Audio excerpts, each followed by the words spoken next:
Ya, assalamualaikum warahmatullahi wabarakatuh. Sebelumnya perkenalkan nama saya Muhammad Mulyana dengan NPM 2206059093. Nah, pada kali ini saya akan menjelaskan tentang agen full system dan juga refining proses dari full system itu sendiri. Nah, seperti yang kita tahu, fuel itu berasal dari minyak bumi. Nah, minyak bumi ini merupakan kompleks mixture dari cairan organik yang disebut minyak mentah dan juga gas alam yang terjadi pada jutaan tahun yang lalu. Nah, karena minyak mentah yang berasal dari sumur ini mengandung campuran senyawa hidrokarbon dan juga sejumlah kecil bahan lain seperti oksigen, nitrogen, sulfur, salt, and water, maka di kilang tersebut akan dihilangkan dan juga minyak itu akan dipecah menjadi berbagai komponen dan akan dicampur menjadi produk petroleum maka bermanfaat. Nah, petroleum hidrokarbon ini memiliki tiga main hidrokarbon groups. Yang pertama itu ada parafin, yang kedua itu ada naftin, dan yang ketiga ada aromatik. Nah, semakin banyak atom karbon yang dimiliki oleh suatu molekul hidrokarbon, maka akan semakin berat pula hidrokarbon tersebut, yakni semakin tinggi berat molekulnya dan juga akan berpengaruh terhadap titik didihnya. Nah, selanjutnya ada refining proses. Nah, yang pertama itu ada distilasi. Nah, distilasi ini merupakan proses yang memanaskan minyak mentah dan juga memisahkannya menjadi fraksi-fraksi. Nah, minyak mentah ini akan dipanaskan, diuapkan, dan akan dimasukkan ke dalam kolam-kolam yang mempunyai pelat di dalamnya, dan juga bahan-bahan yang dipisahkan berdasarkan dari titik didihnya. Ini contohnya ada di samping.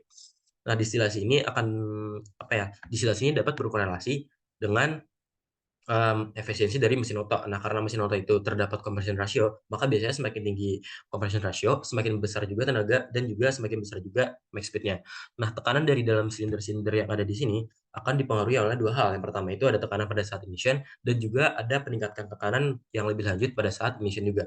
Nah, pada tekanan yang lebih tinggi dalam compression ratio, maka semakin besar kemungkinan tekanan tersebut akan menyebabkan auto ignition yang dapat menyebabkan mesin mengalami knocking. Jadi semakin tinggi compression ratio, semakin besar pula kemungkinan mesin akan knocking. Dan disinilah kualitas bahan bakar akan menjadi sangat penting. Nah, untuk mesin bensin itu sendiri, compression ratio dapat disesuaikan dengan rating bahan bakar untuk mencegah knocking. Nah, rating atau kualitas bahan bakar ini dikenal dengan nama oktan. Untuk proses yang kedua itu namanya cracking. Nah, cracking ini dilakukan karena ada banyak permintaan untuk beberapa produk seperti bensin dan lain-lain yang membutuhkan penyulingan untuk mengubah cairan yang berat tadi menjadi cairan yang lebih ringan. Nah, istilah cracking ini berasal dari proses pemecahan molekul hidrokarbon yang panjang menjadi molekul yang lebih kecil. Nah, untuk proses selanjutnya itu ada reforming. Nah, reforming ini merupakan proses yang menggunakan panas, tekanan, dan juga katalis. Ya, biasanya ini menggunakan platinum untuk menghasilkan reaksi kimia yang meningkatkan nafta menjadi bahan bakar bensin dan juga petrokimia beroktan tinggi. Untuk proses selanjutnya itu alkylation. Nah, alkylation ini merupakan proses yang mengambil molekul-molekul kecil yang dihasilkan selama distilasi dan juga cracking dan juga menambahkannya ke molekul berukuran sedang. Nah, biasanya mereka ini ditambahkan secara bercabang untuk meningkatkan oktan. Nah, contoh penambahannya itu ada di samping, yaitu penambahan metana dan etana ke butana. Selanjutnya saya menjelaskan tentang engine fuel system. Nah, sistem bahan bakar atau engine fuel system ini pada mesin pembakaran internal itu bertanggung jawab untuk storing, filtering, dan juga delivering dari fuel itu sendiri atau bahan bakar ke silinder mesin.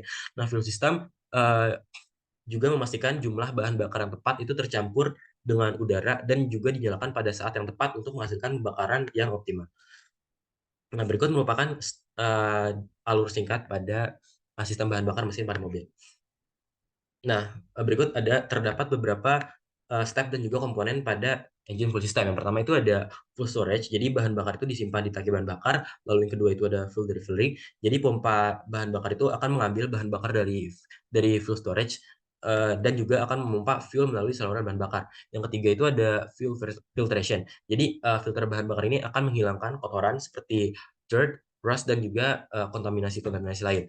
Lalu yang keempat itu ada fuel delivery to the engine. Jadi bahan bakar atau fuel yang disaring di fuel filtration tadi akan dikirim ke injektor bahan bakar atau karburator pada mesin lama.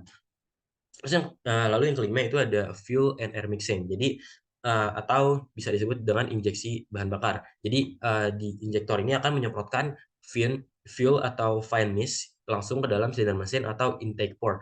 Jadi bahan bakar tadi akan bercampur dengan udara. Lalu proses yang terakhir itu ada combustion. Jadi campuran udara dan bahan bakar yang sudah diinjeksi pada injektor tadi akan dinyalakan di ruang bakar mesin dan outputnya itu akan menghasilkan tenaga untuk menggerakkan kendaraan. Oke, sekian presentasi dari saya. Kurang lebih mohon maaf. Wassalamualaikum warahmatullahi wabarakatuh.